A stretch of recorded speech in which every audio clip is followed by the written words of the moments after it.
যুবক ভাইয়েরা, আবু বকর 10,000 স্বর্ণ মুদ্রা আনলেন। এবার উমাইয়াকে বলছে, উমাইয়া এই নাও তুমি 10,000 স্বর্ণ মুদ্রা, বিলালকে আমার হাতে ওঠায়া দাও। এবার উমাইয়া 10,000 স্বর্ণ মুদ্রা বুঝে পাইলেন, চলে গেলেন উট ছাগল দুম্বার ঘরে। লোহার শিকল দিয়ে বিলালকে বাঁধা রাখছে। খোদার তাড়নায় পেটের চামড়াগুলি হাড়ের সঙ্গে লেগে গেছে। ও মুসলমান, কত দামি মানুষ! একমাত্র ঈমান আনার কারণে আল্লাহর কাছে এত দামি মানুষে পরিণত হয়ে গেল। বিলালের অন্তরের ভিতরে একমাত্র আল্লাহর ভয়ে ব্যতীত আর কারুর ভয় ছিল না। এবার ছাগল দুম্বার ঘরের ভিতরে বিলাল বান্দা রয়ে গেছে। আবু বকরকে দেখার সঙ্গে সঙ্গে বিলাল কান্দের, বলে আল্লাহ, এই মক্কার মাটিতে বিলালের জীবনের জন্য মনে হয় তুমি আজকে আবু বকরকে পাঠাইছো। জরা বলা যাবে নাকি একবার সুবহানাল্লাহ? সোনার বাপ জানেরা, যুবক ভাইয়েরা, এবার 10,000 স্বর্ণ মুদ্রা উমাইয়াকে দিলেন। আবু বকর সিদ্দিক বলছেন, উমাইয়া রে, বিলালের শিকলটা খুলে, শিকল খুলে দিল। বিলালের পুরা দেহটা থর থর করে কাঁপতেছে, দাঁড়াবে সেই শক্তি বিলালের গায়ে নেই। 3 দিন ধরে দুনিয়ার বুকে না খেয়ে রয়ে গেছে। উমাইয়া ঈমান আনার কারণে বিলালকে না খাওয়ায় মারবে। এবার আবু বকর ধরলেন, সিদ্দিক আকবর আবু বকর বিলালকে ধরলেন, ডান কাঁধের উপর ভর করলেন।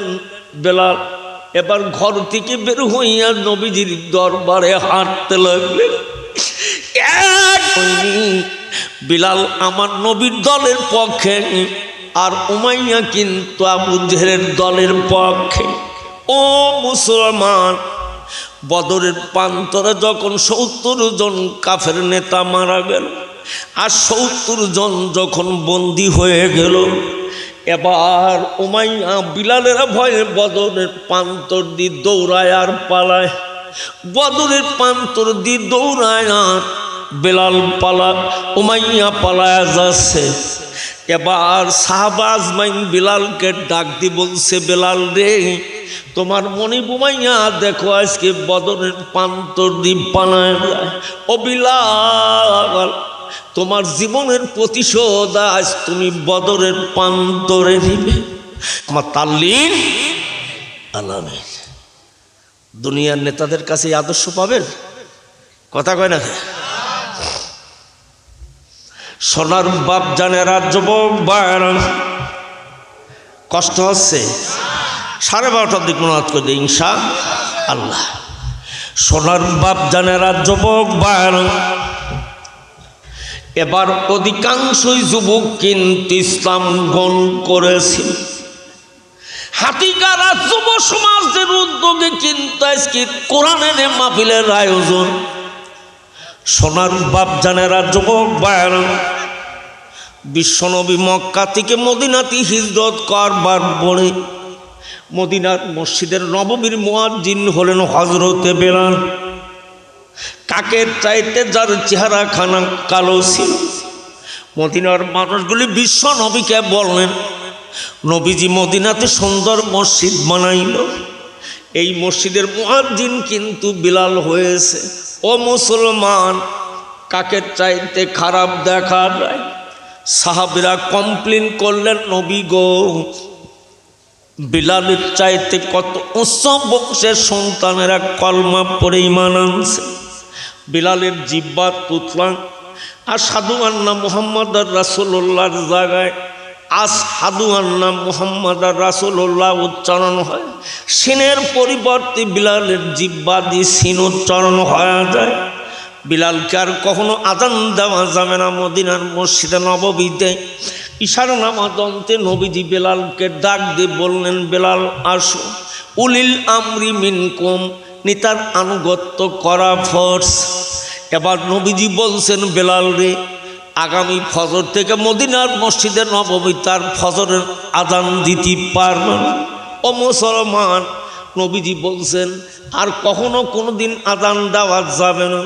নামাজ পড়ে দলে দলে বাড়িতে চলে গেলেন। গোলাম রূপী বিলাল মদিনার মসজিদে নববীর ভিতরে বসে দুই চোখের পানি দিয়ে কাঁদতে লাগলেন। এবার বিলাল দুটি চোখের পানি দিয়ে কাঁদে বলে, আল্লাহ, আমারে তুমি দুনিয়ার বুকে কালো বানাইছ, ঠোঁট দুটি মোটা বানাইলা, লাকটা চ্যাপটা বানাইলা। মাবুদ গো, তুমি যদি কালো না বানাইতে আমি বিলালের মুয়াজ্জিনের চাকরি আল্লাহ কখনো কোনোদিন যাইত না। ও মওলা, তোমার নবী বলেছে আমি বিলাল আগামী ফজর থেকে আর কোনোদিন মদিনার মসজিদের মুয়াজ্জিন হব না। আল্লাহ, দুনিয়ার মানুষের কাছে এই বিচার দিলাম আর কেউ বিচার করবে না। মাবুদ গো, আমি গোলাপ রূপী বিলাল আজ তোমার আদালতে মজলুম হয়ে গেলাম। আমি বিলাল আজ মজলুম হয়ে তোমার কোর্টে আমি বিচার দায়ের করলাম রে আল্লাহ। আমাকে যদি সুন্দর করে বানাইতে এই মদিনার মসজিদের নববীর মুয়াজ্জিনি কখনো যাইত না। ও মাওলা, আমার এই মুয়াজ্জিনের চাকরি যাওয়ার জন্য পৃথিবীর কোন রাজা বাদশা নবী রাসূল দায়ী নয় রে আল্লাহ, একমাত্র তুমি দায়ী। জরা বলা যাবে নাকি একবার সুবহানাল্লাহ? আমি গোলাম রূপী বিলাল তোমার কাছে আমি বিচার দায়ের করলাম। ফয়সালার মালিক তুমি আল্লাহ। জোরে বলুন একবার সুবহানাল্লাহ। বিলালের পরিবর্তে একজন সাহাবীকে মুয়াজ্জিন বানানো হলো, ফজরের আজান হলো, কিন্তু পূর্ব আকাশ ফর্সা হয় না। আল্লাহ কয়, জিব্রাইল, বিলাল কেন মসজিদে নববীতে আজান দেয় না? বিলাল যখন আজান দেয় আমার আরশে আজিমের মহল্লার মধ্যে বিলালের কণ্ঠের আওয়াজ আমি আল্লাহ নিজে শুনতে পাই। জোরে বলুন একবার সুবহানাল্লাহ। তাহলে আমার আল্লাহর সঙ্গে বিলালের জীবনের কি ভালো সম্পর্ক যে আরশে আজিমের মধ্যে বিলালের কণ্ঠের আওয়াজ পাওয়া যায়। জিব্রাইল বললেন, নবী গো, বিলাল যখন মদিনার মসজিদে নববীতে আজান দেয় আমরা আল্লাহর আসমানের যত ফেরেশতা সিদরাতুল মুনতাহায় থাকি সমস্ত ফেরেশতারা বিলালের কণ্ঠের আজান শুনি। জোরে বলুন একবার সুবহানাল্লাহ। সোনার বাপ জানেরা, যুবক বান, আল্লাহ বলে, জিব্রাইল, বিলাল যতক্ষণ আজান না দেবে পূর্বের সূর্য আর কখনো পশ্চিমে যাবে না। ও মুসলমান, এবার পুনরায় বিলাল মসজিদে নববীতে বাজান আজান দেয়, পূর্ব আকাশ ফর্সা হয়ে যায়। আল্লাহ নবী বলেন, কিয়ামতের মাঠ যেদিন কায়েম হয়ে যাবে সমগ্র হাসরবাসীরা আল্লাহর আদালতে বাজান দাঁড়ায় যাবে।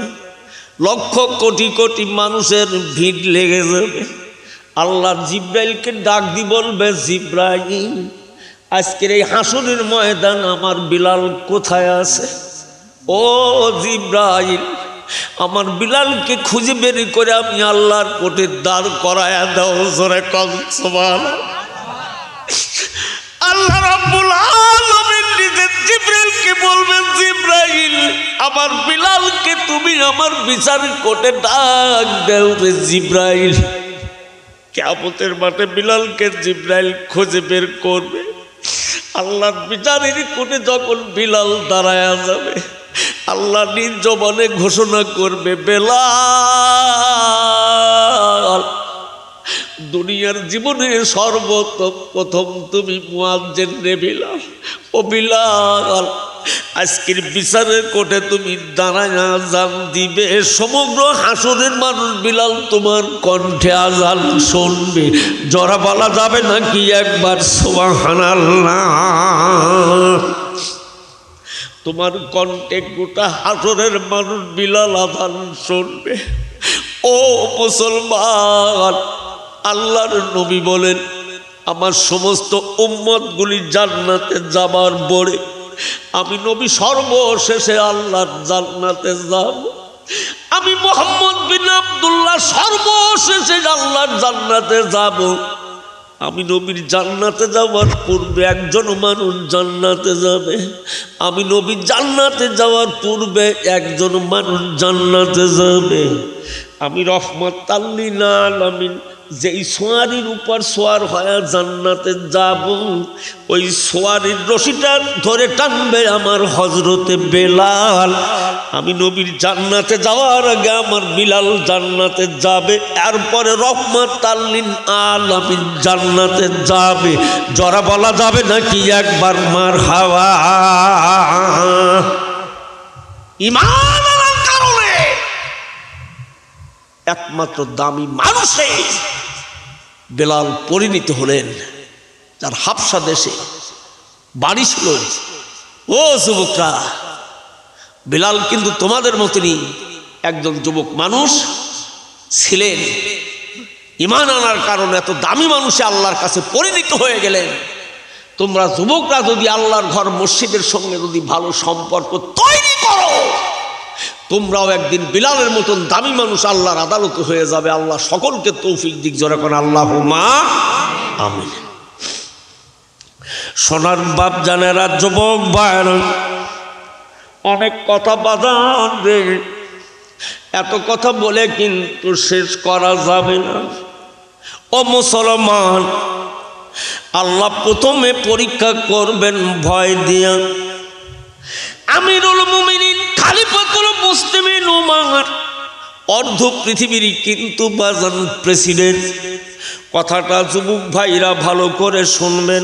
তাফসিরের মধ্যে বাজান ঘটনাটি আসছে, বলেছেন হযরতে রাসূল শেষ পয়গম্বর, আমার পরে যদি কেউ নবী হতো সেই ওমর। অর্ধ পৃথিবী করিত শাসন, ধোলার তক্তে বসি, খেজুরের পাতার পাশার তাহার বারবার যেত খসি। জরা বলা যাবে নাকি একবার মারহাবা? আমিরুল মুমিনিন খলিফাতুল মুসলিমিন উমর অর্ধ জানের প্রেসিডেন্ট ছিলেন। ও মুসলমান নেতা কারে কই, নেতার চরিত্র কারে কয়? একদিকে অর্ধ জাহানের প্রেসিডেন্ট, অপর দিকে মদিনার মসজিদের নববীর বাজান ইমাম আমিরুল মুমিনিন খলিফাতুল মুসলিমিন উমর রাতের অন্ধকারে মদিনার রাজ দরবার থেকে বেরো হলেন। মদিনার শহর দিয়ে হাঁটতে লাগলেন। হাঁটতে হাঁটতে বাজানরা ডিবির পল্লীর ভিতরে চলে গেলেন। কথাগুলি মারা মনোযোগ দিয়ে শুনবেন, আমার বাপজানেরাও শুনবেন। হযরত ওমর হাঁটতে হাঁটতে ডিবির পল্লীর ভিতরে চলে গেলেন। অন্ধকার রজনী, এবার ঘরের পাশ দিয়া ওমর বাজান হেঁটে যাচ্ছে। যাইতে যাইতে একটা ঘরের মধ্যে মা আর মেয়ে কথা বলতেছে। তাফসিরের ভিতরে বাজান আসছে, মা আর মেয়ে কথা বলতেছে। মহিলাটি বাজান বিধবা, স্বামী দুনিয়ার বুকে বাজান জীবিত নাই, স্বামী ইন্তিকাল করেছে। মা আর মেয়ে গভীর রজনীতে কথা বলতেছে। তাদের বাড়িতে একটা দোহাল গাভী ছিল। ও মুসলমান, মা আর মেয়ে গভীর রজনীতে গাভীটা দোহাইলেন। গাভীটা দোহানের পরে দুধের পরিমাণটা কম দেখা গেল। দুধের পরিমাণ যখন কম দেখা যায়, মা তখন মেয়েকে বলছে, মা রে, দুধের পরিমাণ তো কম হয়ে গেছে, একটু দুধের মধ্যে তুমি পানি মিশায় দাও। এই কথা মা যখন যুবতী মেয়েকে বলছে, এবার যুবতী মেয়ে বলতেছে, মা গো, মদিনার প্রেসিডেন্ট ওমর কিন্তু দুধের মধ্যে পানি মিশাইতে নিষেধ করেছে। মা বলছে, বিটিরে, এই গভীর রজনীতে যদি দুধের মধ্যে পানি মিশানো যায়, মদিনার প্রেসিডেন্ট ওমর কিন্তু মা তাকায়া দেখবে না। যুবতী মেয়েটি বলতেছে, মা গো, মদিনার প্রেসিডেন্ট ওমর যদি না দেখে, আমার আল্লাহ কিন্তু তাকায়া দেখবে। জরা বলা যাবে নাকি একবার সুবহানাল্লাহ? তোমার হুকুম মানব সদা, করিছি এই পর, দুনিয়া ভি মোহ মায়া করিব বর্জন। তোমার হুকুম মানব সদা করিছি এই পথ দুনিয়া বিমোহমায়া পসেন মিন সাইয়াতি আমালিনা মান ইয়াহদিয়াল্লাহু ফালা মুদিল্লা লাহু ওয়া মান ইউদ্লিলহু ফালা হাদিয়া লাহু ওয়া নাশহাদু আন লা ইলাহা ইল্লাল্লাহু ওয়াহদাহু লা শারীকা লাহু ওয়া নাশহাদু আন্না সাইয়্যিদানা ওয়া হাবিবানা ওয়া মাওলানা মুহাম্মাদান আবদুহু ওয়া রাসূলুহু আল্লাযী আরসালাহু বিল হাক্কি বাশীরান ওয়া নাযীরান ওয়া দাঈয়ান ইলাল্লাহি বিইজনিহি ওয়া সিরাজাম মুনীরা ফাকাদ ক্বালাল্লাহু তাআলা ফি কালামিহিল মাজিদ ওয়া ফুরকানিল হামিদ। সবাই আমার সঙ্গে জবান ভরে তেলাওয়াত করুন।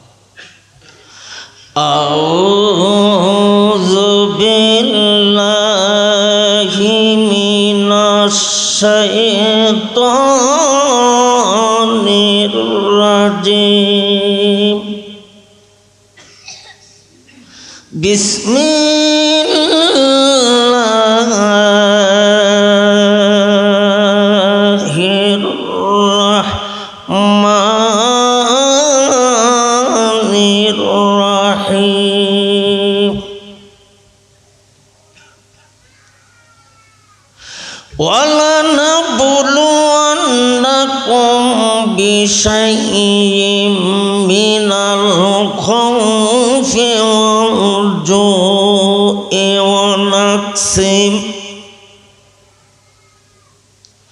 ওয়াল জু'i ওয়া নাকসিম মিনাল আমওয়ালি ওয়াল আনফুসি ওয়াস সামারাত ওয়া বাশশিরিস সাবিরিন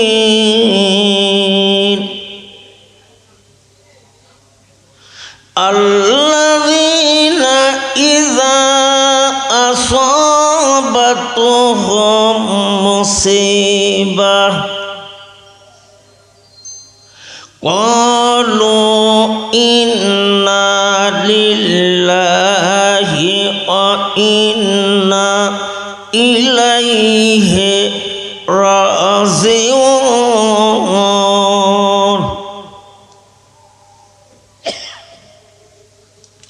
وقال النبي صلى الله عليه وسلم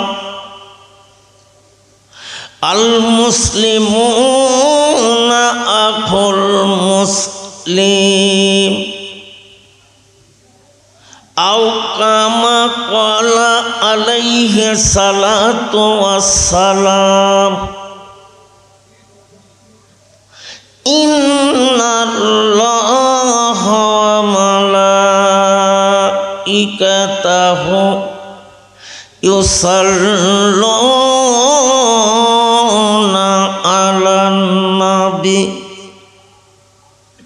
يا أيها الذين آمنوا صلوا عليه وسلموا تسليما اللهم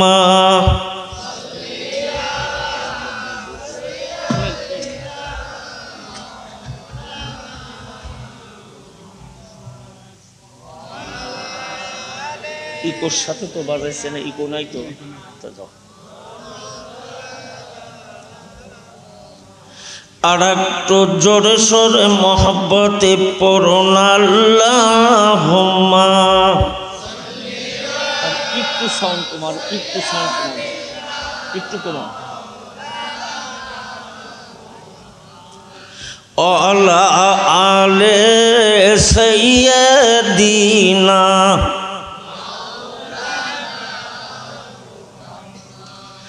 আরবে নবী এলো মা আমিনার কোলে, হাসিলে হাজার মানিক, কাঁদিলে মুক্তা ঝরে।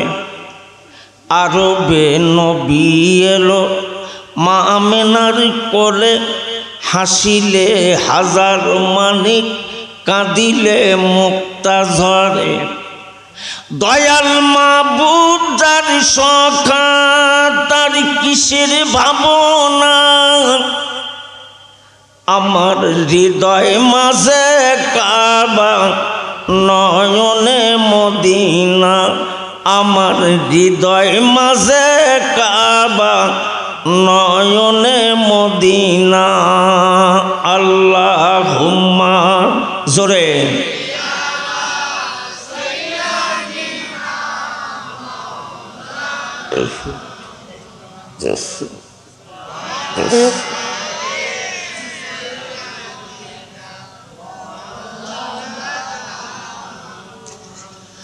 যেই নূরের রোশনীতে দুনিয়া গেছে ভরে, সেই নূরের বাতি জ্বলে মদিনার ঘরে ঘরে।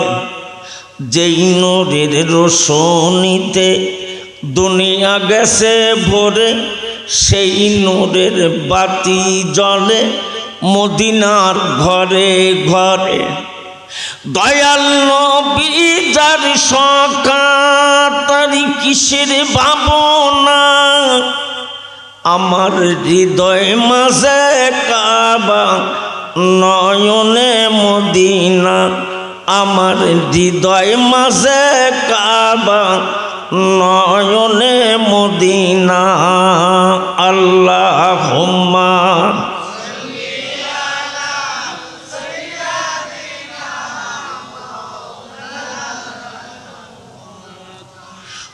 আলা আলে সাইয়্যিদিনা।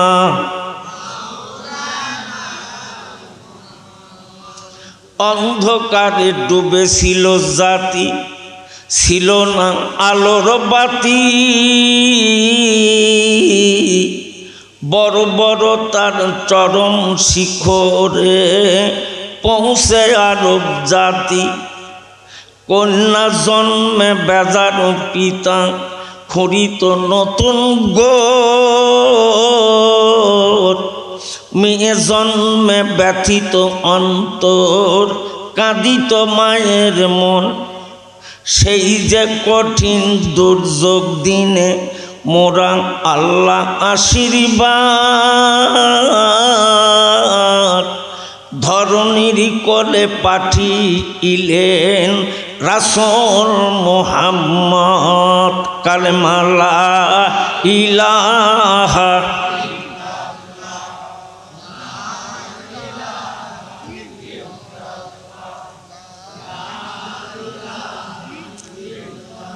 আর জোরে লা ইলাহা।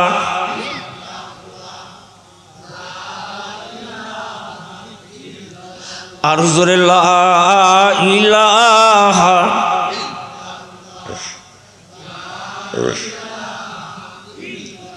আর জোরে লা ইলাহা।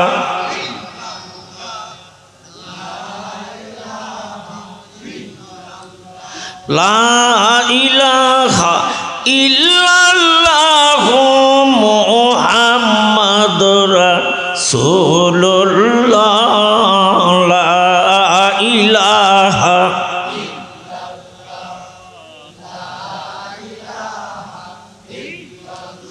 আর জোরে লা ইলাহা।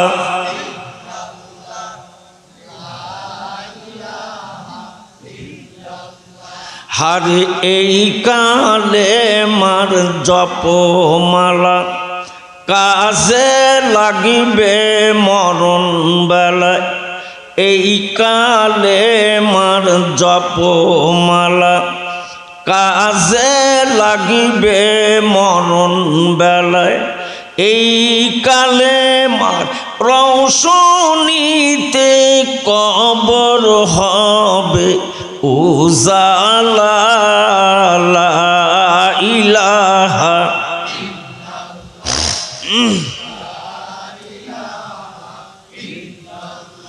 আর জোরে লা ইলাহা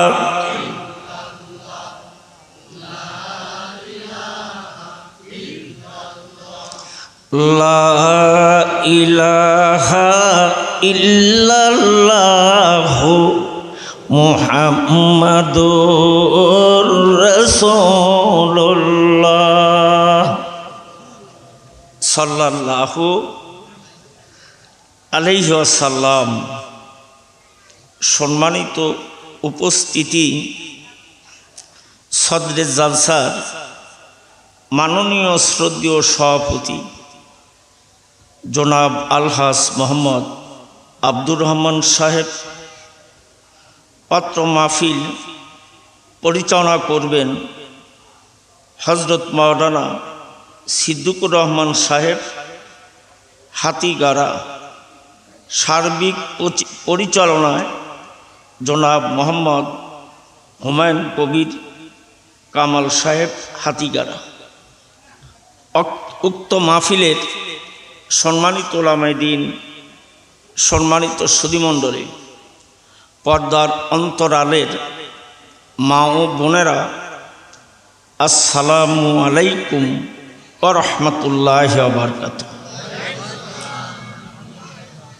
যে মহান তাবারক তাআলা আজকের এই বরকতপূর্ণ কোরআনের মাহফিলে হাতিগাড়া পূর্বপাড়া যুব সমাজ কর্তৃক আয়োজিত আজকের এই জান্নাতের বাগান, যে মহান তাবারক তাআলা দূর দূরান্ত থেকে এসে বসবার মতন তৌফিক দান করেছেন, সেই মহান মাবুদের দরবারে বিতাড়িত মরদুদ শয়তানের ওয়াসওয়াসা থেকে একবার শুকরিয়া আদায় করছি, আলহামদুলিল্লাহ। আর একটু জোরে সোরে সমস্বরে সবাই একসঙ্গে বলুন আলহামদুলিল্লাহ। সম্মানিত সুধী সমাজ, আপনারা ইশারা নামাজের পর থেকে শুরু করে দীর্ঘ সময় অত্যন্ত জ্ঞানগর্ব কোরআন এবং হাদিসের আলোচনা শুনছেন। আমরা যা বলি আর আপনারা যারা শ্রবণ করেন, আল্লাহ যেন সকলকে আমল করবার তৌফিক দিন। জোরে বলুন আল্লাহুম্মা আমিন।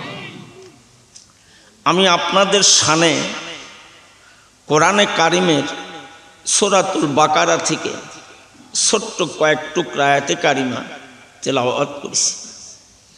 রাসূল পাক সাল্লাল্লাহু আলাইহি ওয়াসাল্লামের পবিত্র জবানের অগণিত হাদিসের মধ্য থেকে আমি ছোট্ট এক টুকরা হাদিস শরীফ তেলাওয়াত করেছি। এর উপরেই কিছু কথা বলবো, বাকি মহান আল্লাহ পাকের ইচ্ছা। হুয়া মাওলাকুম আর নিয়ামাল মাওলা ওয়া নিয়ামান নাসির। যদি আল্লাহ দয়া করেন আর আপনারা যদি দোয়া করেন, আল্লাহ যদি আমাকে কিছু বলার তৌফিক দেন, আমি যতটুকুন পারি আপনাদের খেদমতে কোরআন এবং হাদিসের আলোচনা করব। আল্লাহ যেন আমাকে বলার মতন যেন তৌফিক দেন। জোরে কোন আল্লাহুম্মা আমিন।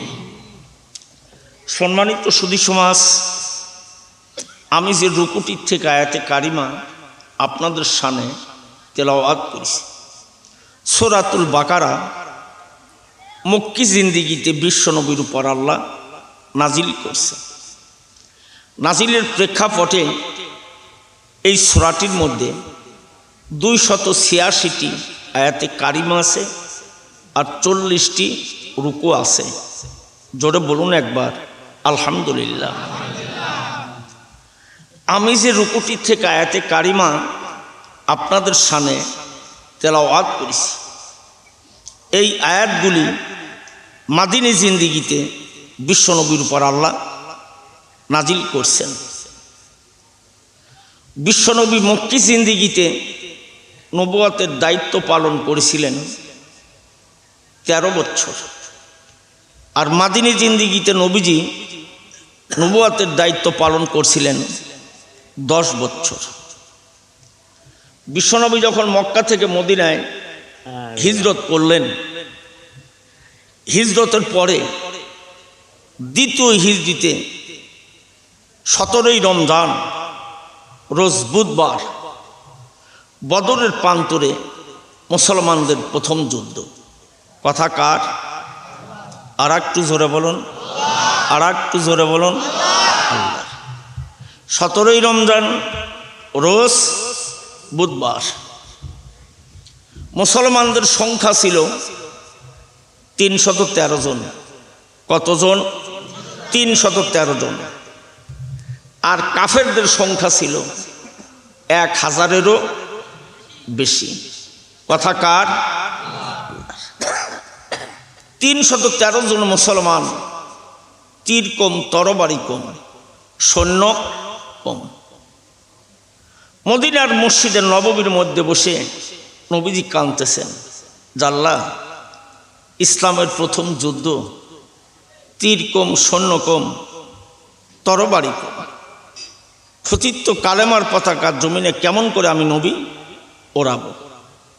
নবীজি কাঁদতেছেন 2 চোখের পানি দিয়ে। আল্লাহ রাব্বুল আলামিন জিবরিলকে ডাক দিয়ে বললেন, জিব্রাইল যাও মদিনার মসজিদে নববীতে। জিব্রাইল, আমার নবী 2 চোখের পানি দিয়ে জিব্রাইল কান্দে। সঙ্গে সঙ্গে আল্লাহর বাজেট থেকে ওহী নাজিল হয়ে গেলেন। আল্লাহ রাব্বুল আলামিন কোরআনে কারিমে ঘোষণা করেন, ইয়া আইয়ুহান নাবিয়্যু হাসবুকাল্লাহ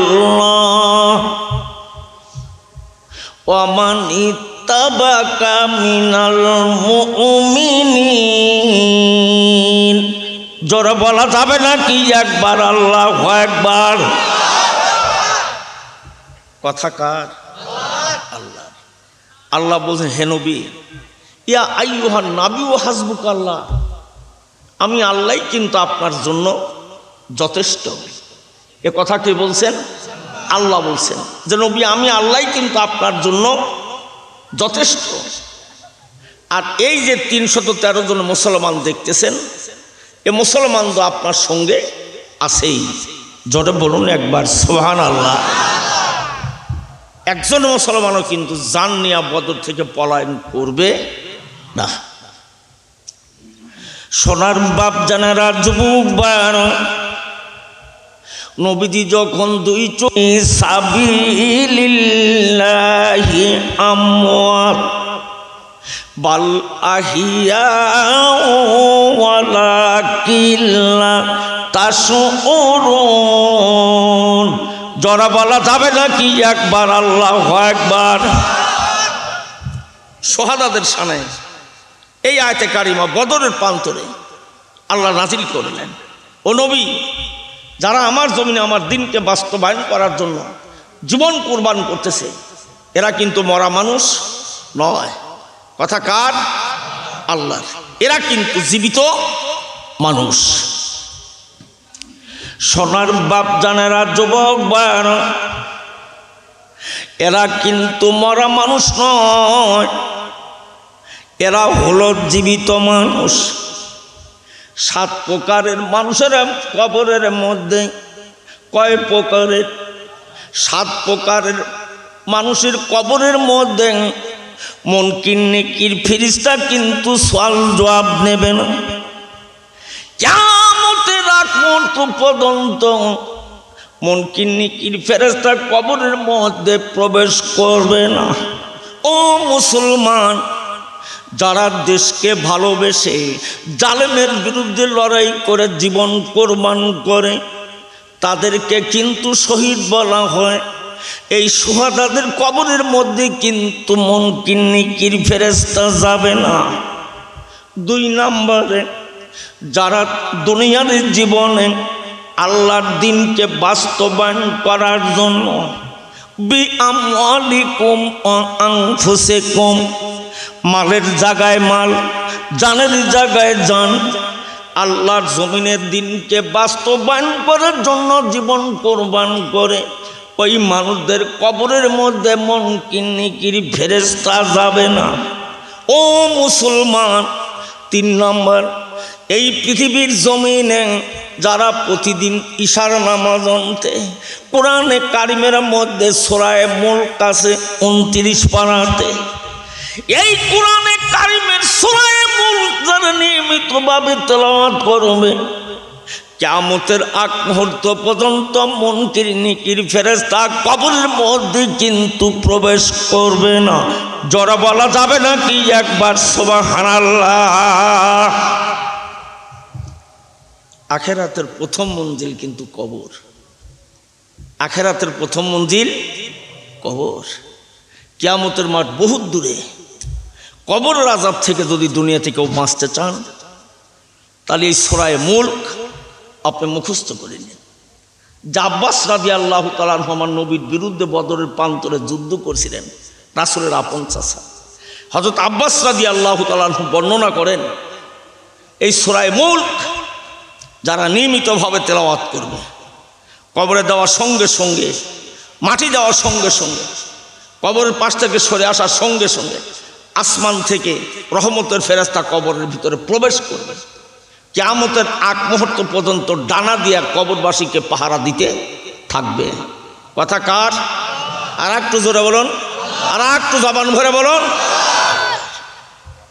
ওই কিছুদিন যদি কিয়ামতের আগ মুহূর্ত পর্যন্ত যদি কবরের ভিতরে শুয়ে যদি আরামে ঘুমাতে যান, তাহলে সূরা মুলক মুখস্থ করে নিন। যদি আপনার স্ত্রী পারে, স্ত্রীর কাছ থেকে কাছে শুয়ে শিখে নেন। আর আপনি যদি পারেন, তাহলে আপনার স্ত্রীকে আপনি শিখায়। জাহান্নামের আগুন থেকে যদি বাঁচাইতে চান সন্তানদেরকে ওই সূরাটা মুখস্থ করায়েন। কিয়ামতের মাঠে আখিরাতের আদালতে কোরআনে কারিমের এই সূরাটি আল্লাহর দরবারে পেশ করবে, সুপারিশ করবে ওই ব্যক্তির জন্য যে নিয়মিতভাবে সূরা মুলক দুনিয়াতে তেলাওয়াত করতেন। জোরে বলুন একবার সুবহানাল্লাহ। জানার নাম ইসলাম, মানার নাম ইসলাম। মানে তারে না দেখাওয়ার জন্য আসি, যে কয়টা কথা বললেও টাটকা কোরআন থেকে ইনশাআল্লাহ। তাহলে আজকের থেকে দৃঢ় প্রতিজ্ঞা করবে, দুনিয়ার হায়াতের জিন্দিগিতে যতদিন বাঁচবে, 5 জায়গানা নামাজের পরে ইশারা নামাজ অন্তে হয় যায় নামাজের মুসল্লায় বসে, নয় উজু করে বিছানায় যাওয়ায় তেলাওয়াত করতে করতে ঘুমায় পড়বে। কথা ঠিক আছে? এ যুবকরা কথা কও না গে, কথা ঠিক আছে? সোনার বাপ জানারা যুবক বান, শাহাদাতের শানে আয়াতে কারিমা কিন্তু নাজিল হয়ে গেলেন। ও মুসলমান, কিয়ামতের মাঠ যেদিন কায়েম হয়ে যাবে, শাহাদারা রক্ত মাখা অবস্থায় কিন্তু আল্লাহর কোর্টে দাঁড়ায় যাবে। আল্লাহ রাব্বুল আলামিন তার বান্দাকে জিজ্ঞাসা করবে, বান্দারে তোর গায়ে কেন এত তাজা রক্ত দেখা যায়? বান্দা তখন আল্লাহর আদালতে দাঁড়িয়ে বলবে, আল্লাহ গো, তোমার জমিনের দিনকে বাস্তবায়ন করার জন্য বাতিলের বিরুদ্ধে লড়াই করছিলাম, তোমার বাইতুল মুকাদ্দাসকে রক্ষা করার জন্য ইসরায়েলের বিরুদ্ধে যুদ্ধ করছিলাম। ও মুসলমান, ফিলিস্তিনের খবর জানো না? এই বাইতুল মুকাদ্দাসের জন্য আজ 17,000 মুসলমান নারী পুরুষ জীবন দিয়েছে। জোরে বলা যাবে না কি একবার সুবহানাল্লাহ? কত হাজার? আর একটু জোরে বলুন। সব নারী আর শিশু আর পুরুষ একমাত্র এই বাইতুল মুকাদ্দাসকে রক্ষা করার কারণে। সোনার বাপ জানেরা যুবক ভাইরা, এই বাইতুল মুকাদ্দাসের ভিত্তি স্থাপনকারী হলেন ইয়াকুব আলাইহিস সালাম। ইয়াকুব আলাইহিস সালামের বাবার নাম ইসাক আলাইহিস সালাম। ইসাক আলাইহিস সালামের বাবার নাম ইব্রাহিম আলাইহিস সালাম। ইব্রাহিম আলাইহিস সালামের দুটি স্ত্রী ছিলেন। প্রথম স্ত্রীর নাম বিবি সারা, আর দ্বিতীয় স্ত্রীর নাম হলেন মা হাজেরা। হাজেরার গর্ভে একটা পুত্র সন্তান, তিনার নাম ইসমাইল। আর মা সারার গর্ভে একটি পুত্র সন্তান, তিনার নাম ইসহাক নবী। ও মুসলমান, ইসমাইলের বংশে একজন নবী আসেন, তিনার নাম রহমাতাল লিল আলামিন। ওমা আরসালনাকা ইল্লা রহমাতাল লিল আলামিন। জোরে বলা যাবে নাকি একবার আল্লাহু আকবার? ইসমাইলের বংশে একজন নবী আসছেন, তিনি হলেন মোহাম্মদ বিন আব্দুল্লাহ। সোনার বাপ জানেরা যুবক ভাইরা, ইয়াকুব আলাইহিস সালামের বাবার নাম কিন্তু ইসহাক, অপর নাম ইসরাইল। এই বনি ইসরাইলের ভিতরে আল্লাহ রাব্বুল আলামিন ফিলিস্তিনের জমিনে ৭০,০০০ নবী রাসূল প্রেরণ করেছে। জোরে বলা যাবে নাকি একবার সুবহানাল্লাহ? কত হাজার? ৭০,০০০ নবী রাসূল আসছেন ফিলিস্তিনের মাটিতে। জোরে বলুন একবার সুবহানাল্লাহ। সোনার বাপ জানেরা যুবক ভাইরা, ৭০,০০০ নবী রাসূল আসলেন ইসাকের বংশে। ও মুসলমান, ইসাক আলাইহিস সালামের দুটি পুত্র সন্তান। কয়টা পুত্র সন্তান? দুটি পুত্র সন্তান। একজন হলেন ইস, আর একজন হলেন বাজান ইয়াকুব। এবার হযরত ইয়াকুব আর ইস কিন্তু যমজ ভাই। ইস দুনিয়াতে আগে আসছে, আর ইয়াকুব নবী কিন্তু পরে আসছে। দুটি ভাই কিন্তু যমজ। ও মুসলমান, এবার হযরত ঈসা আলাইহিস সালাম বড় ছেলে ইসকে বেশি ভালোবাসেন, আর মা জননী ছোট ছেলে ইয়াকুবকে বেশি ভালোবাসেন। পয়গম্বর ঈসা আলাইহিস সালামের যখন ১২০ বছরের মতন বয়স, ঈসা আলাইহিস সালামের দুটি চোখ বাদান জমিনে অন্ধ হয়ে যায়। ও মুসলমান, চোখ দুটি অন্ধ হয়ে গেল, মানুষটা বৃদ্ধ হয়ে গেছে। মানুষ যখন দুনিয়ার জমিনে বৃদ্ধ হয়ে যায়, ওই মানুষের জীবনে খাবারের চাহিদা কিন্তু বেড়ে যায়, শিশু সন্তানের ন্যায় পরিণত হয়ে যায়। আমরা বাদান কেউ খেতে দেই, কেউ খেতে দেই না। মা বাবা যখন বৃদ্ধ হয়ে যায়, আমরা অধিকাংশ যুবক মা বাবাকে কিন্তু বাড়ি থেকে ঘাড় ধরে নামায়া দেয়। না না, মা বাবাকে কখনো বাড়ি থেকে বের করে দেওয়া যাবে না। যুবক রে, তুমি যদি মা বাবার সামনে যদি বেয়াদবি করো, রেজার রব্বি রেজার অলে দেয়। আমার আল্লাহ বলেন, দুনিয়াতে কোনো মানুষ যদি মা বাবাকে যদি রাজি খুশি করে রাখতে পারে, আমি আল্লাহ ওই যুবকের উপর রাজি খুশি হয়ে গেলাম। আর মা বাবাকে যদি রাজি খুশি না করো রে ভাই, আল্লাহ কিন্তু তোমার আমার উপর রাজি খুশি হবে। আল্লাহ রাব্বুল আলামিন কোরআনে কারিমে ঘোষণা করেন, ওয়াসাইনাল ইনসানা বিওয়ালিদাইহি হামালাতুহু উম্মুহু আহানান আলা আহানিউ ওয়া ফিসালুহু ফি আমাইনে আনিশকুরনি ওয়ালি ওয়ালিদাইকা ইলাইয়াল মাসির।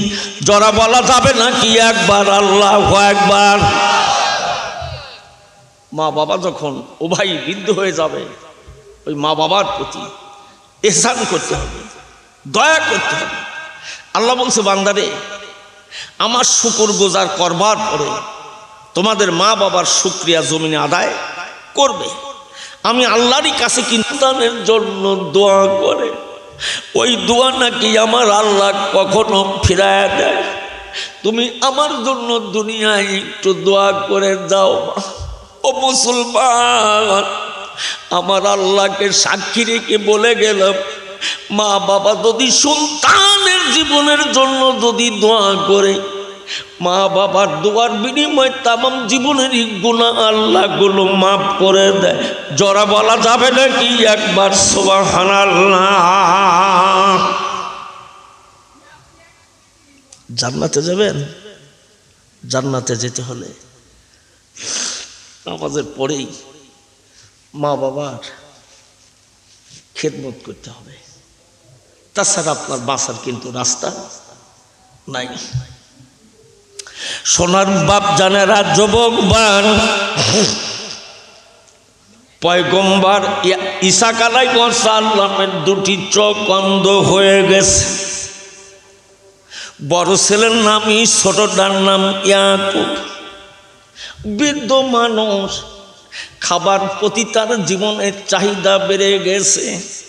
অন্ধ বাবা ইশকের ডাক দিয়ে বলছে, বাজান ইশরে, আজকে যদি আমাকে ভুনা গোস্ত আর রুটি খাওয়াইতে পারো, আমি তোমার বাবা তোমার জন্য দোয়া করব, আল্লাহ যেন তোমার নামটা নবুয়তের দপ্তরের মধ্যে লিখে নেয়। জোরে বলা যাবে নাকি একবার সুবহানাল্লাহ? আমি তোমার জন্য দোয়া করব যে তোমার নামটা যেন আল্লাহ নবুয়তের দপ্তরের ভিতরে লিখে নেয়। এই কথা মা শুনে ফেলছে। অন্ধ পিতা ইসহাক আলাইহিস সালাম কলিজার টুকরা সন্তান ইশকে বেশি ভালোবাসেন। জনম দুঃখিনী মা ইয়াকুবকে দুনিয়ার বুকে বেশি ভালোবাসেন। এই কথা মা শুনে ফেলছে। ইয়াকুবকে ডাক দি বলছে, বাবা ইয়াকুব রে, আজকে যদি একটু গোস্ত আর রুটি তোমার বাবাকে খাওয়াতে পারো, তোমার বাবা যার জন্য দোয়া করবে ওই মানুষটার নাম আল্লাহর নবুয়তের খাতায় লিখবে। জোরে বলা যাবে নাকি একবার সুবহানাল্লাহ? বাবা তুমি একটু গোস্তের ব্যবস্থা করো, আটার ব্যবস্থা করো, আমি তোমার মা তোমাকে সহযোগিতা করব। জোরে বলুন একবার সুবহানাল্লাহ। সোনার বাপ জানেরা, যুবক বার ইয়াকুব বলছে, মা বড় ভাই ইশার গায়ে কিন্তু বড় বড় লোম রয়ে গেছে। আমি যখন গোনাগ্রস্ত আর রুটি যখন অন্ধ বাবাকে খাওয়াবো, বাবা যখন আমার গায়ের উপর হাত বোলাবে, আমার গায়ে কিন্তু বাবা হাত দেওয়া দেখবে বড় বড় লোম নাই।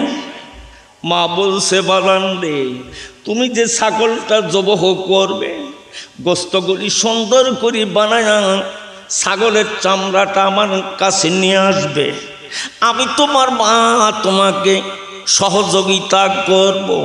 ও মুসলমান, ছাগল জবহ করলেন, সুন্দর করে বাজান গোস্তগুলি বানাইলেন, মায়ের কাছে এনে দিলেন। মা সুন্দর করে ভোনা গোস্ত রান্না করলেন, নিজ হাতে মা রুটি বানাইলেন।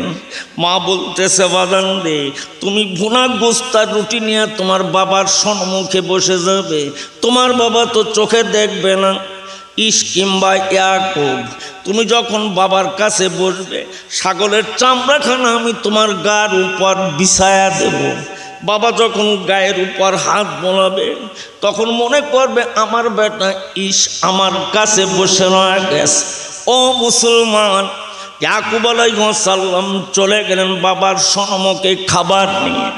এবার অন্ধ পিতা কিন্তু চোখে দেখে না, বোনাগ্রস্ত আর রুটি যখন ছিঁড়ে বাবার মুখের মধ্য দিয়ে খাওয়াতে লাগলেন, বাবা আরামে সুন্দর খাবারগুলি জীবনে খাচ্ছে আর মনে করছে ইস, এবার কথা বলতেছেন ইসের সঙ্গে, হ্যাঁ না কিছু বলতে হবে। ইয়াকুব আলাইহিস সালাম যখন হ্যাঁ না বলতেছে, ঈসা কন্দ নবী বলতেছে, বাবা গো, তোমার কণ্ঠটা তো আমার ইসের মতন মনে হয় না, তোমার কণ্ঠ আমার বেটা ইয়াকুবের মতন মনে হয়। ইয়াকুব আলাইহিস সালাম বললেন, আব্বাজান, আমি আপনার ছোট বেটা ইয়াকুব, আপনাকে ভুনাগ্রস্ত রুটি খাওয়াছি। এবার বৃদ্ধ পিতা ভুনাগ্রস্ত রুটি খাইয়া তৃপ্তি সহকারে দুই কান হাত মাওলার দরবারে বাড়ায় দিল, মাবুদি গো, আমার কলিজার টুকরার সন্তান ইয়াকুব আমাকে ভুনাগ্রস্ত আর রুটি খাওয়াইছে। আল্লাহ, আমার বেটার প্রতি আমি রাজি খুশি হয়ে গেলাম। আল্লাহ, তুমি আমার ইয়াকুবের প্রতি রাজি খুশি হয়ে যাও। তুমি তো পয়গম্বরদের দোয়া আল্লাহ ফিরায় দাও না। আমি সাত নবী অন্ধ মানুষ ইয়াকুবের জন্য দোয়া করলাম, আল্লাহ তুমি নবুয়তের দপ্তরের মধ্যে ইয়াকুবের নামটা লিখে নাও। জরা বলা যাবে নাকি একবার সুবহানাল্লাহ? ইয়াকুব আলাইহিস সালামের জন্য অন্ধ পিতা দোয়া করলেন, বাবার দোয়া আল্লাহ সঙ্গে সঙ্গে কবুল করলেন। ও মুসলমান, খারাপ লাগতেছে? ও মুসলমান, ঈদ শিকারে গেছেন, বাবাকে হরিণের গোস্ত দিয়ে ভুনাগ্রস্ত আর রুটি খাওয়াবেন, কিন্তু সারা দিন ধরে জঙ্গলে ঘুরছেন, হরিণ শিকার করতে পারে নাই। বাইতে এসে শুনতে পারলেন যে ছোট ভাই ইয়াকুব ছাগলের গোস্ত আর ভুনা রুটি খায় বাবার কাছে পয়গম্বরের দোয়া নিয়ে নেছে। দোয়া তো আল্লাহর কাছে কবুল হয়ে গেছে। ঈশের তখন হিংসা হয়ে গেছে যে নবী হব আমি, সেই পয়গম্বরের ইয়াকুব। এবার ঈশ প্রতিজ্ঞা করলেন যে আমার ছোট ভাই ইয়াকুবকে আমি দুনিয়ায় জীবিত রাখবো না, ওকে হত্যা করে ফেলবো, ওকে বাঁচিয়ে রাখবো না। এই কথা মা শুনে ফেলছে। মা স্বামীর কাছে পরামর্শ করেন, স্বামী গো, আপনি তো কলিজার টুকরা ইয়াকুবের জন্য দোয়া করছেন, ঈশের জন্য দোয়া করেন নাই। পয়গম্বরের দপ্তরে ইয়াকুবের নাম লেখা হয়ে গেছে, কিন্তু ঈশ প্রতিজ্ঞা করছে ছোট ভাইকে দুনিয়ার বুকে হত্যা করে ফেলবে। সোনার বাপ জানেরা, যুবক অন্ধ নবী ঈসা আলাইহিস সালাম বিবিকে বললেন, বিবি রে, আমার কলিজার টুকরা সন্তান ইয়াকুবকে হারানে মামার বাড়ি চলে যেতে বলবে। সে যেন আজকের দিনের মধ্য থেকে পালায় মামার বাড়িতে চলে যায়, সেখানে মামার বাড়িতে থাকবে, মামার উট ছাগল দুম্বা ভেড়া চড়াবে, দীর্ঘদিন মামার বাড়িতে থাকবে। সেখানে সন্ধ্যার দুটি তার মামা তো বোন রয়ে গেছে, যেইটা তাকে পছন্দ হয় সে তার নিজের মামা তো বোনকে বিবাহ করবে। ও মুসলমান, এবার চলে গেলেন হারানে। এবার জেরুজালেমের রাস্তা দিয়ে পয়গম্বর যেতে লাগলেন, যেই জায়গায় বাইতুল মুকাদ্দাস নির্মাণ করা হয়েছে। ইয়াকুব আলাইহিস সালাম যুবক মানুষ, তখনও কিন্তু নবুয়ত পান নাই। এবার যখন ফিলিস্তিনের মাটি দিয়ে বাদান হেঁটে যাচ্ছে, রাত হয়ে গেছে, যুবক মানুষ বাদান বড় ক্লান্ত। এইবার জেরুজালেমের জমিনে একটি পাথরের সঙ্গে মাথা লাগায় দিয়ে বিশ্রাম করতেছে। বিশ্রাম করতে করতে এবার ইয়াকুব আলাইহিস সালাম বাদান ঘুমায়া পড়লেন। হযরতে ইয়াকুব আলাইহিস সালাম যখন ঘুমায়া পড়েছেন, স্বপ্নের মধ্যে তিনি দেখতেছেন আসমান থেকে সিঁড়ি বয়ে রহমতের ফেরেশতার জমিনে নেমে আসতেছে। যেই জায়গায় বাইতুল মুকাদ্দাস, ওই জায়গাটুকুন খসে আবার সিঁড়ি বয়ে আসমানে উঠে যাচ্ছে। পয়গম্বর এই স্বপ্ন দুনিয়ায় দেখবার পরে আমার আল্লাহকে ডাক দিলেন, ঘুম ভেঙে গেল। মাবুদি গো, তুমি যদি পরবর্তীতে এই জমিনে আবার যদি আল্লাহ তুমি ফেরায় আনো, ও মাওলা আমি তোমার ইবাদতের জন্য একটি ঘর তৈরি করব। জোরে বলা যাবে নাকি একবার সুবহানাল্লাহ। এই হলো বাইতুল মুকাদ্দাসের ইতিহাস। সোনার বাপ জানেরা, যুবক ভাই, পয়গম্বর ইয়াকুব আলাইহিস সালাম এবার দুটি মামাতো বোনকে একসঙ্গে বিবাহ করছিলেন। একজনের গর্ভে 10টি সন্তান, আর একজনের গর্ভে 2টি সন্তান। এই 12টা ভাইয়ের মধ্যে একজন কিন্তু নবী হয়েছিলেন, তিনি হলেন ইউসুফ আলাইহিস সালাম। ও মুসলমান ভাইরা, এবার বিশ্ব নবী মক্কা থেকে যখন বাইতুল মুকাদ্দাসে পৌঁছে গেলেন, আল্লাহ রাব্বুল আলামিন কোরআনে কারিমে ঘোষণা করেন, সুবহানাল্লাযী আসরা বিআবদিহি লাইলাম মিনাল মাসজিদিল হারাম ইলাল মাসজিদিল আকসা। জোরে বলা যাবে নাকি একবার আল্লাহু আকবার। রহমাতাল লিল আলামিন। মক্কা থেকে বাইতুল মুকাদ্দাস, সেখান থেকে সিদরাতুল মুনতাহা, এরপরে আল্লাহর আরশে আজিমের মোয়াল্লা। হযরত ইয়াকুব আলাইহিস সালামদের স্বপ্ন দেখছিলেন, যেই রাস্তা দিয়ে সিঁড়ি বয়ে জমিনের উপর ফেরেশতা নেমে আসতেছেন, আবার সিঁড়ি বয়ে ওই রাস্তা দিয়ে উঠে যাচ্ছে বিশ্বনবী জনাবে মুহাম্মদুর রাসূলুল্লাহ সাল্লাল্লাহু আলাইহিস সালাম। ওই রাস্তা দিয়ে ওই সিঁড়ি দিয়ে সিদরাতুল মুনতাহা, এরপরে আরশে আজিমের মোয়াল্লা। জোরে বলুন একবার সুবহানাল্লাহ। সোনার বাপ জানেরা, যুবক ভাই, সিদরাতুল মুনতাহায় যখন নবীজি একা একা রয়ে গেছে, এবার নবীজি সিদরাতুল মুনতাহার ভিতরে একা একা। হযরত জিবরিল আমিন বলছেন, নবী গো, আমি জিবরাইলের কিন্তু এক কদম আগানোর ক্ষমতা নাই। আমার শরীরে যত ডানা রয়ে গেছে, আমি জিবরাইল যদি এক কদম নবী আগায়া যায়, আল্লাহর তাজাল্লির নূরে আমি কিন্তু পরে সারখার হয়ে যাব। সিদরাতুল মুনতাহার ভিতরে নবীজি একা বসে রয়ে গেছে। এই সিদরাতুল মুনতাহার ভিতরে সাইয়েদনা বিলালের কণ্ঠের আওয়াজ পাওয়া যায়। জোরে বলা যাবে নাকি এক মুহাম্মাদুর রাসূলুল্লাহ সাল্লাল্লাহু আলাইহি ওয়াসাল্লাম। সোনার বাপ জানেরা, যুবক ভাই, বিলালের ঠোঁট দুটি নড়ে, পুরা জিহ্বা না নড়ে। আল্লাহ এক, আল্লাহ এক, আল্লাহ এক, আল্লাহর কোনো শরীক নাই। ও মুসলমান, বিলালের বুকের উপর 3 থেকে 3.5 মণ পাথর চাপানো রয়ে গেছে। যুবক মানুষ, বডির ফিগারটা খুবই সুন্দর, মাথার চুলগুলি ছিল কোঁকড়ানো, ঠোঁট দুটি বাদান কালো। এবার গায়ের রং বাদান পাতিলের চাইতে বেশি কালো দেখা যায়।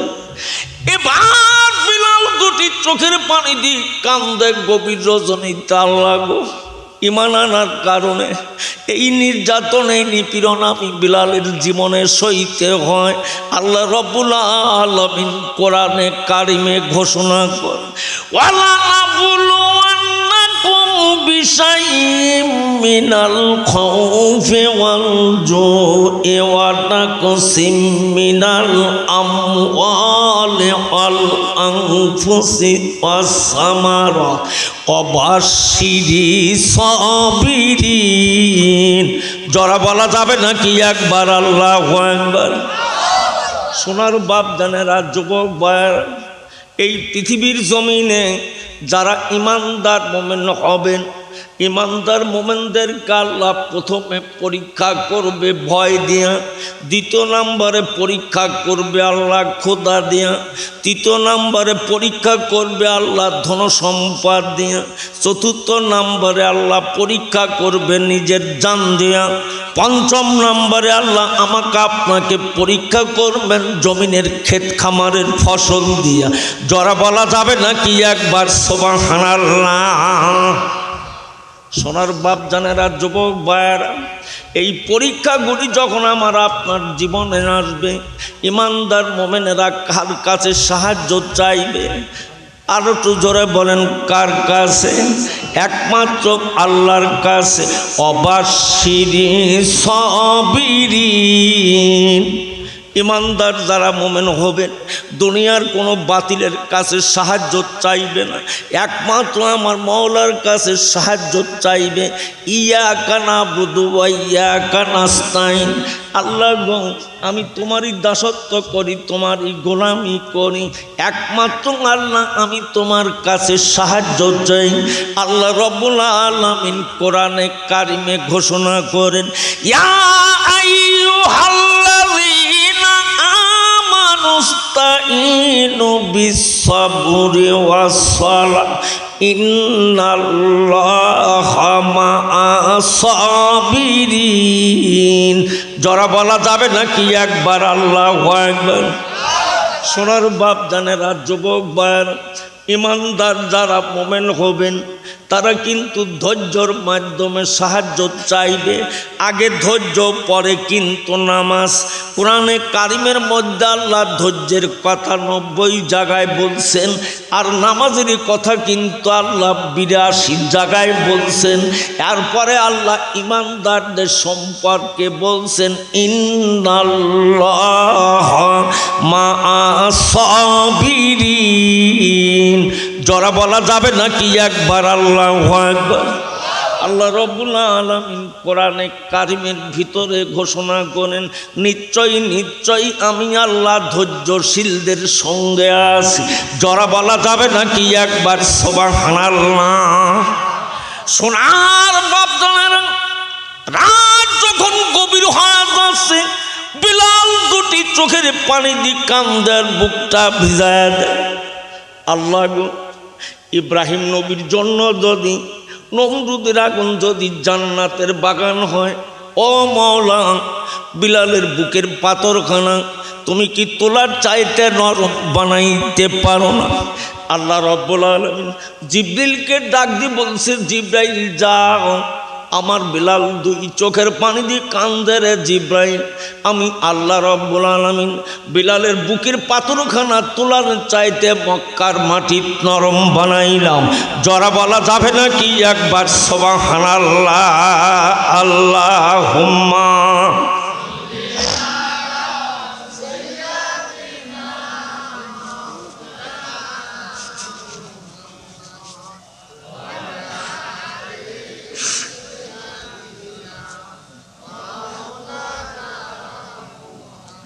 আর একটু জোরে সোরে মহব্বতে পড়ুন, আল্লাহুম্মা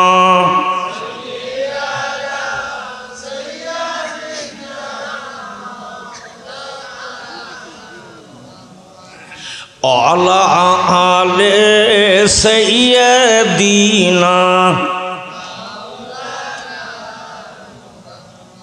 স্বপ্ন যোগে বলেন রাসূল, ও বিলাল আমায় খুঁজলে পাবে না, আমায় যদি চাষে বিলাল তুই আইরে ফিরে মদিনায়। আল্লাহুম্মা জোরে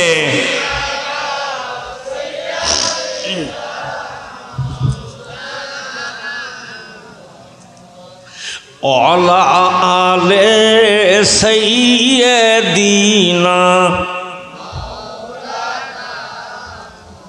সোনার বাপ জানেরা, যুবক ভাইয়েরা, সারাটা রাত মরুর প্রান্তরে বিলাল বান্দা পড়ে রয়ে গেছে। খাবার নাই, গোসল নাই, দরদের কোনো ভাই নাই। সারাটা রাত কেটে গেল। পরের দিন মক্কার যুবকেরা বিলালের কাছে গেল। বিলালের কাছে যায় দেখে বিলালের শ্বাস প্রশ্বাস চলতেছে, আহাদ আহাদ জিকির হচ্ছে। বিলালের বুকের পাথরখানাও আহাদ আহাদ জিকির করতেছে। ফাসকুরুনি আশকুরকুম অশকুরুলি ওয়ালা তাকফুরুন। আমার আল্লাহ কোরআনে বলেন, আমাকে যে স্মরণ করে আমি আল্লাহ তাকে কিন্তু স্মরণ করি। অমান আরাদা আন যিকরি ফাইন্না লাহু মাঈশাতান দানকা ওয়া নাহশুরুহু ইয়াউমাল কিয়ামাতি আমা। এই পৃথিবীর জমিনে আমি আল্লাহ যারা দুনিয়ার বুকে ভুলে যাবে ভাই, আমার আল্লাহ বলেন কিয়ামতের মাঠে আখিরাতের আদালতে আমি আল্লাহ তাকে ভুলে যাব। আল্লাহ যদি তার বান্দাকে জীবনে ভুলে যায়, এর চাইতে বড় বিপদ আর বান্দার জীবনে হবে না। ও মুসলমান, মাল্লাহুল মাওলা ফালাহুল কুল। কেউ যদি দুনিয়ার জীবনে আল্লাহর হয়ে যায়, আমার আল্লাহ কিন্তু দুনিয়ার জীবনে তার হয়ে যায়। জরা বলা যাবে নাকি একবার সুবহানাল্লাহ? কেউ যদি আল্লাহর হয়ে যায়, আমার আল্লাহ কিন্তু দুনিয়ার বুকে তার জন্য হয়ে যায়। পরের দিন সকালবেলা মক্কার যুবকরা যায় দেখল বিলাল এখনো দুনিয়ায় বাজান জীবিত রয়ে গেছে। উমাইয়াকে বলা হলো, উমাইয়ার বাড়িতে এনে ওর ছাগল দুম্বার ঘরে বন্দি করা হল। ও মুসলমান, লোহার শিকল দিয়ে খুঁটির সঙ্গে বিলালকে বান্ধা হয়। তার দুটি হাত বান্ধা, পাও বান্ধা। 3 দিন এই ঘরের মধ্যে বিলাল বন্দি রয়ে গেছে। ও মুসলমান, এক পেয়ালা পানিও বিলালের সম্মুখে কিন্তু দেওয়া হয়নি। এক লোকমা খাবারও কিন্তু বিলালের সম্মুখে দেওয়া হয়। 3টি দিন বিলাল না খায়া ওর ছাগল দুম্বার ঘরের মধ্যে কাঁদে। মাবুদ গো, তুমি কি বিলালের জীবনের দিকে তাকাও না? ঈমান আনার কারণে আল্লাহ আমি 3টা দিন দুনিয়ায় না খেয়া রয়েছি। আমি বিলালের জীবনের জন্য যেমন কি দরদের মানুষ তুমি মক্কায় একজনও কি বানাও নাই। উমাইয়ার কাছ থেকে নিয়ে আমার বিশ্বনবীর দরবারে হাজির করে দেবে এমন দরদের মানুষ কি আল্লাহ তুমি বিলালের জীবনের জন্য কি বানাও নাই? বিলাল দুটি চোখের পানিতে কাঁদতেছেন, গভীর রজনীতে বুকটা ভিজে যায়। আল্লাহ বলেন জিব্রাইল, বিলালের দৃশ্য কি দেখো। এবার ওই ঘরের পাশ দিয়ে মক্কার ধনী ব্যবসায়িক আবু বকর ঘরের মধ্যে কে যেন দুটি চোখের পানি দিয়ে কাঁদে রে, বুকটা ভিজায়। আবু বকর এই কান্নার আমার শুনে চলে গেল উমাইয়ার বাড়িতে। উমাইয়াকে যায় বলে, উমাইয়া তোমার উট ছাগল ঘরের মধ্যে কোন মানুষ বন্দি? উমাইয়া বলে, আবু বকর রে, আমার অবাধ্য গোলাম বিলালকে আমি বন্দি রেখে দিয়েছি। আমাদের লাত মানতকে না মানার কারণে আমি তাকে না খাওয়ায় মানব। ভুলে যেতে হবে মোহাম্মদকে, মোহাম্মদের আল্লাহকে। এবার আবু বকর বলছে, উমাইয়া তোমার গোলাম তো তোমার হুকুম মানে না। এই অবাধ্য গোলামটাকে তুমি আমার কাছে বিক্রি করে দাও। উমাইয়া বলছে, আবু বকর বিক্রি করবো, তুমি কত দাম চাবা? এবার আবু বকর বলে, উমাইয়া তুমি একটা আনুমানিক দাম চায় নাও। উমাইয়া বলে, আবু বকর আমি গোলাম রূপী বিলালকে বিক্রি করব, আমাকে 10,000 স্বর্ণ মুদ্রা কিন্তু তোমার দিতেও হবে, তবেই আমার অবাধ্য গোলাম তোমার কাছে বিক্রি হবে। এবার এই কথা শোনার সঙ্গে সঙ্গে আবু বকর চলে গেলেন বাড়িতে। বাড়ি থেকে 10,000 স্বর্ণ মুদ্রা পুটলায় করে বাঁধলেন। দরুদ শরীফ পড়েন আল্লাহুম্মা।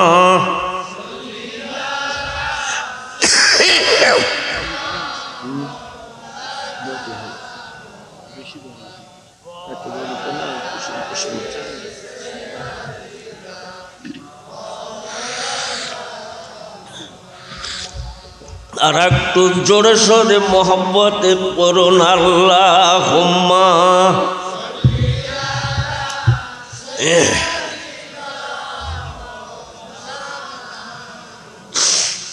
গাড়ি খোদা বিধি, আমি আপনাকে একটি কথা বলবো, প্রস্তাব দেব। বিধবা মহিলাটি বলছেন, আপনি কি প্রস্তাব দিবেন বলেন দেখি। আমিরুল মুমিনিন খলিফাতুল মুসলিমিন উমর বলতেছেন, ওগো মহিলা, আপনি যদি দুনিয়ার বুকে রাজি হয়ে যান, আমার কলিজার টুকরার সন্তান আব্দুল্লাহর সঙ্গে আপনার মেয়েকে আমি বিবাহ দেব। জরা বলা যাবে নাকি একবার সুবহানাল্লাহ? আপনি যদি দুনিয়ার বুকে রাজি হন, আপনার মেয়েটাকে আমি রাজপুত্র পুত্রবধূ বানায় আমার বাড়িতে রেখে দেব। জোরে বলুন একবার সুবহানাল্লাহ। হযরত ওমর গাড়ি বাড়ি জায়গা জমি এইটা কিন্তু দেখে নাই। ওমর দেখছিলেন যে মেয়েটার ভিতরে আছে আল্লাহর ভয়, মেয়েটার মধ্যে আছে তাকওয়া, আছে পরহেজগারিতা। এই মেয়েটাকে যদি আমার সন্তানের সঙ্গে যদি বিবাহ দিতে পারি, এই মেয়েটার পেট থেকে দুনিয়ার জীবনে যত সন্তান আসবে সমস্ত সন্তানগুলি আল্লাহর ওলি হয়ে জন্ম নেবে। জোরে বলেন আল্লাহু আকবার।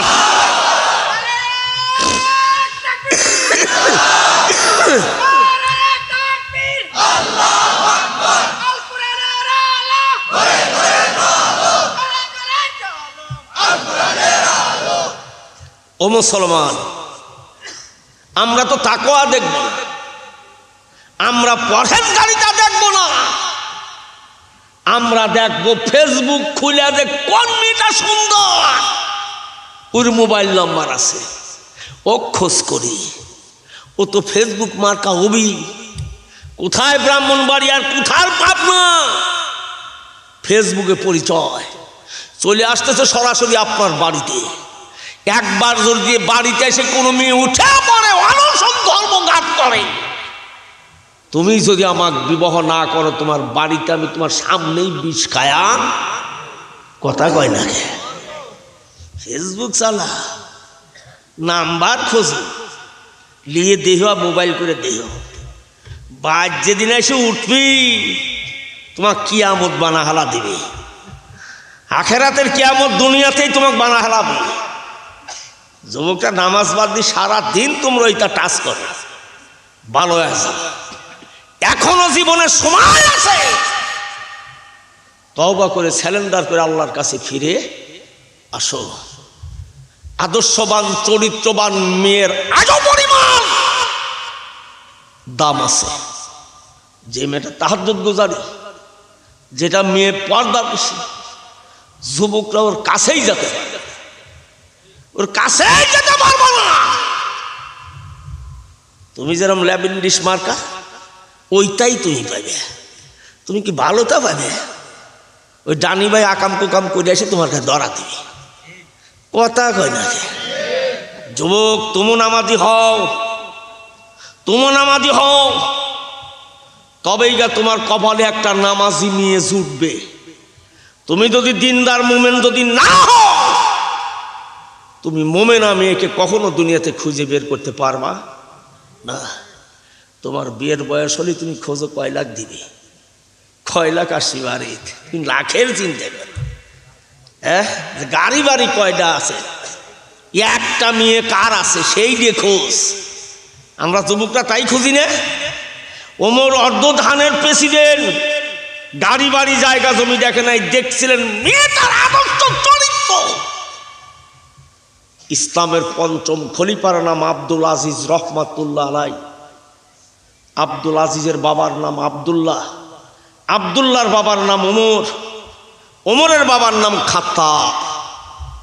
মার চরিত্র যদি ভালো হয়, বাবার চরিত্র যদি ভালো হয়, সন্তানদের চরিত্র অবশ্যই ইনশাআল্লাহ ভালো হবে। যুবকরা, এখনো জীবনের সময় আছে, ভালো হয়ে যাও। আর ভালো হওয়ার একটাই জায়গা, সেটা হলো আল্লাহর ঘর মসজিদ। তাছাড়া তুমি ভালো হবে না, তাছাড়া তুমি ভালো হবে না। তুমি যত ওমরের সামনে আল্লাহ নারীদের পর্দার আয়াত নাযিল করেছেন, ওমর যেটা সিদ্ধান্ত নিতেন আল্লাহ সেটা কার্যকারী করতেন। ও মুসলমান, এবার মা আর মেয়ে পর্দা করলেন। এবার মা আর মেয়ে চলে আসতেছেন। আব্দুল্লাহ আগে আগে, মা আর মেয়ে পিছে পিছে। হযরত ওমরের দরবারে যখন মা আর মেয়ে পৌঁছে গেলেন, আব্দুল্লাহ যখন পৌঁছে গেলেন, রাজ দরবারে বাজান সালাম দিয়ে প্রবেশ করেছে। আব্দুল্লাহকে বলছে, বাজান আমার পাশে বসো। বিধবাটি মহিলাকে বললেন, আপনিও বসুন, আপনার মেয়েকেও বসতে দেন। এবার ওমরের দরবারে মার মেয়ে যখন বাজান বসে গেছে, আমিরুল মুমিনিন খলিফাতুল মুসলিমিন ওমর মেয়েটাকে প্রশ্ন করতেছে, গো মহিলা, আপনি কি গেল রজনীতে আপনার মেয়েকে বলছিলেন দুধের মধ্যে পানি মিশা? এই কথা বলার সঙ্গে সঙ্গে মহিলাটি ভয়ে থর থর করে কাঁপতেছে। বিধবা মহিলাটি বললেন, হুজুর, আমি আমার মেয়েকে বলছিলাম দুধের মধ্যে পানি মিশাও। আপনার যুবতী মেয়েটা তখন কি বলছিল? আমার যুবতী মেয়েটা বলছিল মা। এবার মদিনার প্রেসিডেন্ট ওমর কিন্তু বলছে, এই বাবা বসো, একটু জিকির আল দরুদ শরীফ পড়েন, আল্লাহুম্মা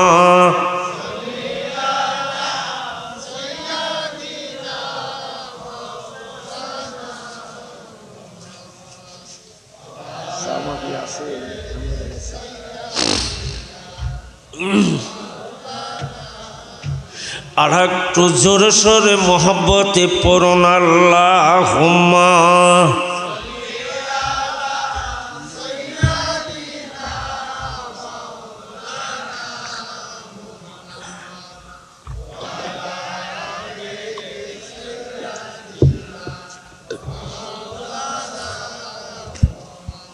কোথায় রইলেন আবু বকর, ওমর, উসমান, হে আলী?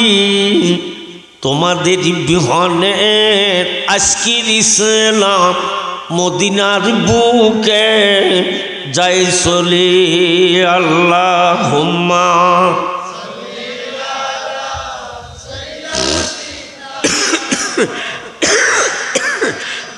করিব বর্জন, নবীজিকে ভালোবাসবো, নবীজিকে ভালোবাসবো, হৃদয় দুয়ার খুলি, আল্লাহ আল্লাহ বলি, আল্লাহ আল্লাহ বলি, সবে আল্লাহ আল্লাহ বলি। রাসূল পাকের দিশা নিয়ে সঠিক পথে চলি, আল্লাহ আল্লাহ বলি। জরা বলা যাবে নাকি একবার মারহাবা? মা বলতেছে, বেটি, এই গভীর রজনীতে দুধের মধ্যে পানি মিশাই, মদিনার প্রেসিডেন্ট ওমর কিন্তু তাকায়া দেখবে না। মেয়ে তখন বলছে, মা, মদিনার প্রেসিডেন্ট ওমর যদি না তাকায় দেখে, আমার আল্লাহ কিন্তু তাকায়া দেখবে। কথা কার? দুনিয়ার কোন মানুষ না তাকায়া দেখলে আমার আল্লাহ কিন্তু তাকায়া দেখবে। আল্লাহ রাব্বুল আলামিন কোরআনে কারিমে ঘোষণা করেন, ইয়া আইয়ুহাল্লাযীনা আমানু তাকুল্লাহা ওয়াল তানজুর নাফসুম মা কদ্দামাত লিগাদিন ওয়াত্তাকুল্লাহা ইন্নাল্লাহা আলিমুন খবীর। জরা বলা যাবে নাকি একবার আল্লাহু আকবার? দুনিয়ার কোনো মানুষ এই খবর যদি না রাখে, কে রাখবে? রাতের অন্ধকারে হোক আর দিনের আলোতে হোক, নদীর অতল দেশে গিয়েও যদি পাপ করি, পৃথিবীর কোনো মানুষ যদি না জানে, আমার আল্লাহ কিন্তু ঠিকই খবর রাখবে। সোনার বাপ জানেরা, যুবক ভাইরা, যুবতী মেয়েটি বলছে, মা, পৃথিবীর কোনো মানুষ যদি খবর না রাখে, আমার আল্লাহ কিন্তু মা খবর রাখবে। ও মা, কিয়ামতের মাঠে আখিরাতের আদালতে তুমি কিন্তু আল্লাহর কোঠে আসামি হয়ে যাবে, আমি কিন্তু মা আসামি হয়ে যাবে। তুমি দুধের মধ্যে পানি মিশানোর কথা বলছে এক অপরাধ, আর আমি যদি দুধের মধ্যে পানি মিশাইয়া দেই আর এক অপরাধ। ও ভাই কিন্তু সমান অপরাধী। কিছুই কিন্তু গোপন থাকবে না। আল্লাহ রাব্বুল আলামিন কোরআনে কারিমে ঘোষণা করেন, মা ইয়ালফিযু মিন কওলিন ইল্লা লাদাইহি রাকীবুন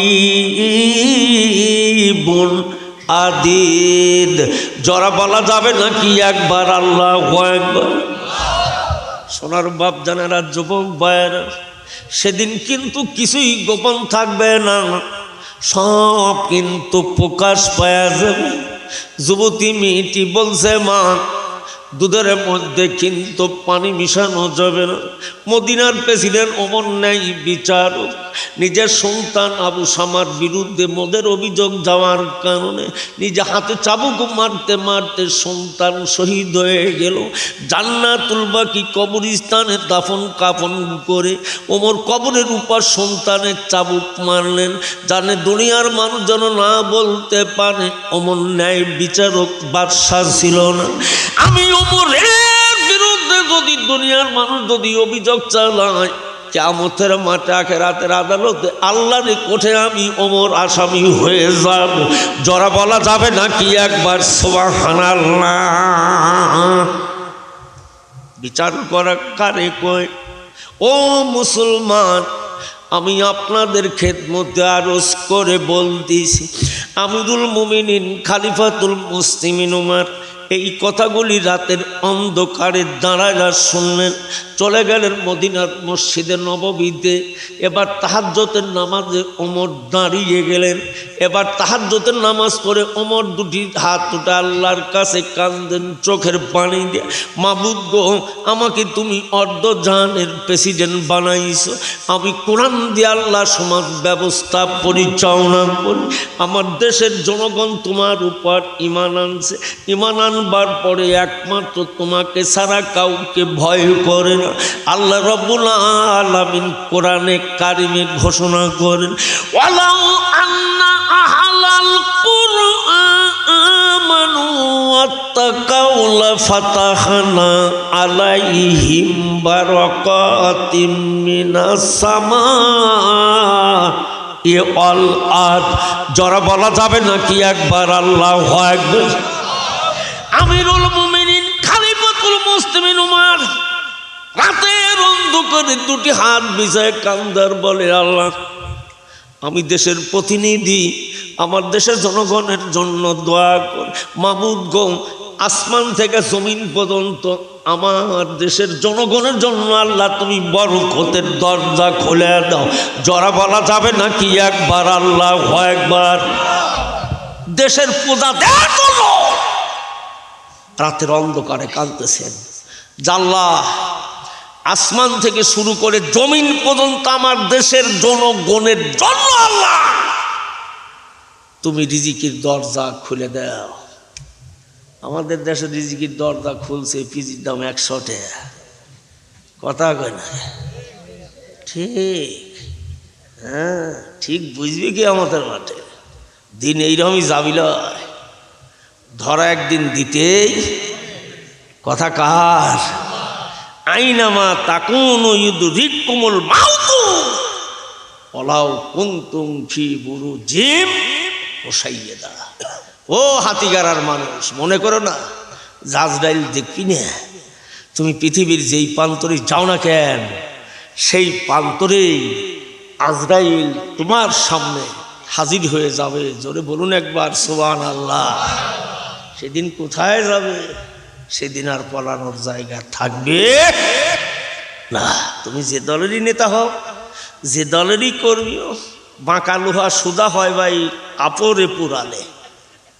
কথা কয় নাকি? বাঁকা লোহা সোজা হয় ভাই আপরে পুরালে।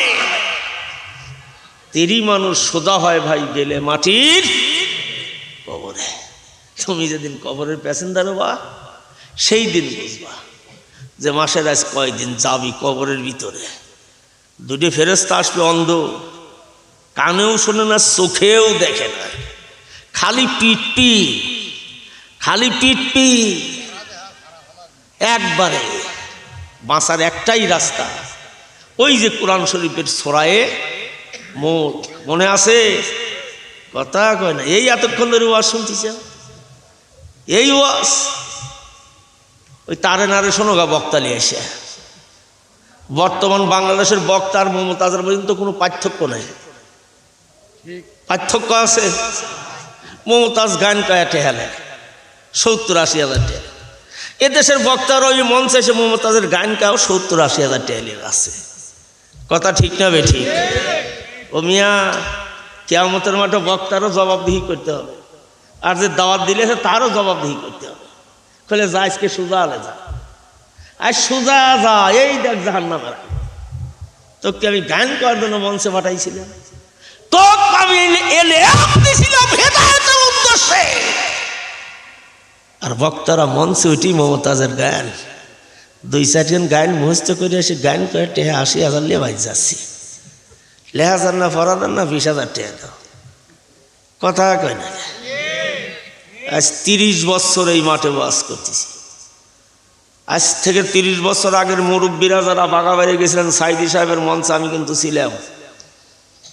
জীবনে কিন্তু টাকা কিন্তু চায়া নেয় নাই। আর একটু ভাইরাল হলি 50,000, তাও ব্যাংকে আগে দাও।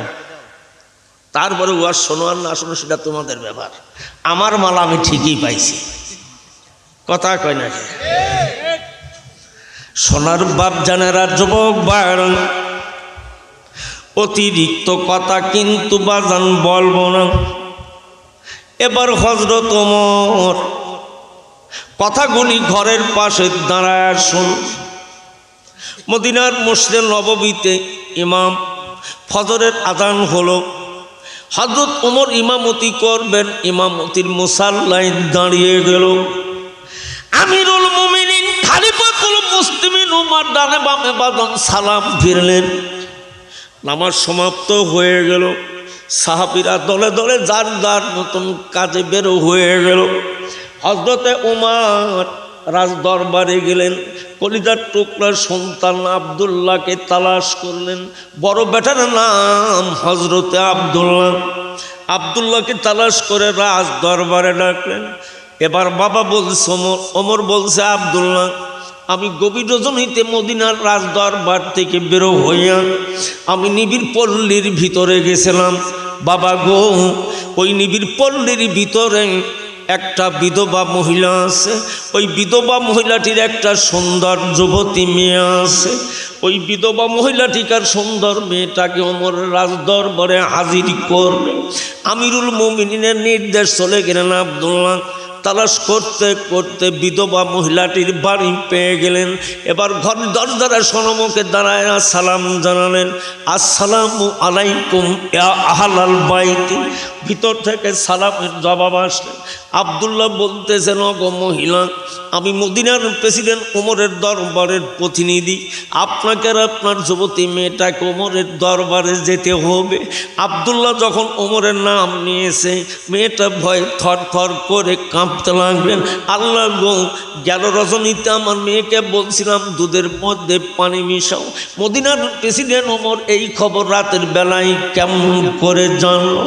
যাই ওমর বিচারের কোনো পার্সিয়ালিটি নাই। আমি দুধের মধ্যে পানি মিশানোর কথা বলছিলাম। মহিলাটি ভয়ে থর থর করে কাঁপতেছে। আব্দুল্লাহ বলতেছেন, আপনাকে আর আপনার যুবতী মেয়েটাকে যেতে হবে।